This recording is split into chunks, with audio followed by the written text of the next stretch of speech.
ఈరోజు దేవుని వాగ్దానం మత్తయి సువార్త 4వ అధ్యాయం 19వ వచనం. నేను మిమ్మను మనుష్యులను పట్టు జాలరులనుగా చేతును. నేను మిమ్మను మనుష్యులను పట్టు జాలరులనుగా చేతును.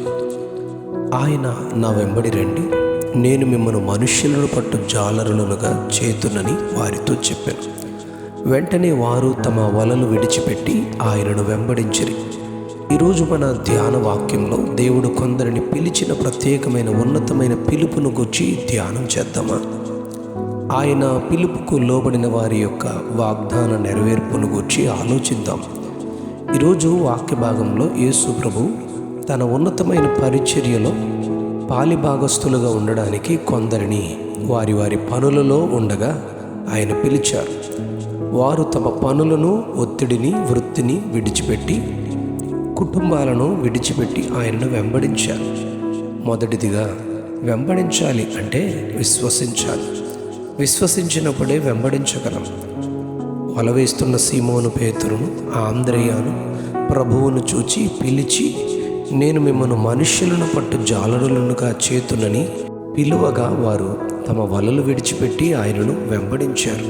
అలాగే మత్తయి సువార్త 4వ అధ్యాయం 21వ వచనంలో యాకోబు, యోహానులను ఆయన పిలిచారు. వీరు తమ దోణెను, తమ తండ్రిని విడిచిపెట్టి ఆయనను వెంబడించినట్లు చెప్పబడింది. మనకు ఆయన ఇచ్చే వాగ్దానాల ముందు మనం కలిగినది తేలికపాటివే, కానీ వాటిని విడిచిపెట్టడం అంత సులభం కాదు. కానీ ఆయనపై మనం విశ్వాసం ఉంచగలిగితే తప్పక పేతురు వలె, ఆంద్రేయ, యాకోబు, యోహానుల వలె విడిచిపెట్టి ఆయనను వెంబడించగలం.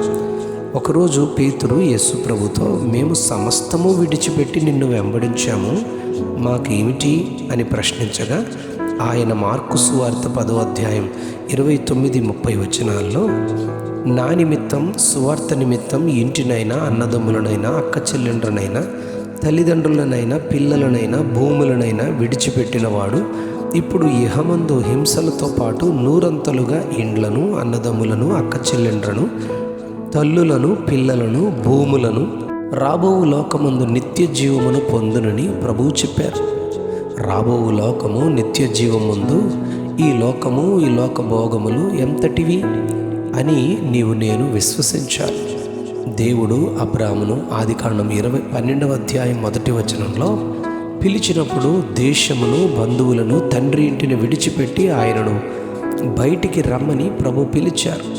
అందుకు ఆయన వాగ్దానం, నేను నిన్ను గొప్ప జనముగా చేసి నిన్ను ఆశీర్వదించి నీ నామమును గొప్ప చేయుదును, నీవు ఆశీర్వాదముగా నుందువు, భూమి యొక్క సమస్త వంశములు నీ యందు ఆశీర్వదింపబడునని ప్రభువు చెప్పారు.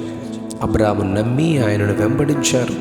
అబ్రాహాము దాసుడు ఎలియాజరు 24వ అధ్యాయం ఆదికాండం 35వ వచనంలో, నేను అబ్రహాము దాసుడును, యెహోవా అబ్రాహామును నా యజమానుని బహుగా ఆశీర్వదించాడు, అతడు గొప్పవాడయ్యారు.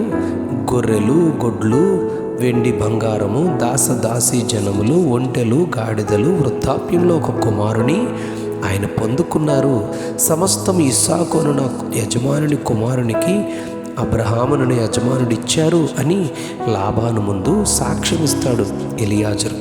ఇది పిలుపుకు లోబడి విడిచిపెట్టే ఆయనను వెంబడిస్తే కలిగే దీవెనే కదా.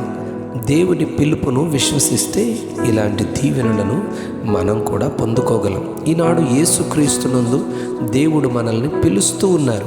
ప్రయాసపడి భారం మోసుకొనుచున్న సమస్త జనులారా, నా యొద్దకు రండి, నేను మీకు విశ్రాంతి కలుగ చేస్తానని మత్తయి సువార్త 11వ అధ్యాయం 28వ వచనంలో ప్రభు పిలుస్తున్నారు. ఆయనను వెంబడించి ఆయనను సేవిస్తే వారికి విశ్రాంతి తప్పక ఆయన ఇస్తారు. రోమపత్రిక 8వ అధ్యాయం 30వ వచనంలో, దేవుడు ఎవరిని నిర్ణయించను వారిని పిలిచిన వారిని నీతిమంతులుగా తీర్చెను, ఎవరిని నీతిమంతులుగా తీర్చెను వారిని మహిమపరచెనని దేవుని ఉన్నతమైన పిలుపును గూర్చి చెప్పబడింది. ఈరోజు మన ధ్యాన వాక్యంలో, నేను మిమ్మల్ని మనుష్యులను పట్టువారినిగా చేతునని ప్రభు పిలుస్తున్నారు. అవును, ఈ లోకాన్ని నమ్మి లోకాశలలో జీవిస్తూ నశించుచున్న వారికి దేవుని పిలుపు లూకాసు వార్త 19వ అధ్యాయం 10వ వచనంలో నశించిన దానిని వెతికి రక్షించుటకే ఆయన ఈ లోకమునకు వచ్చి మనలను పిలుచుచున్నారని నీవు నేను గుర్తించాలి.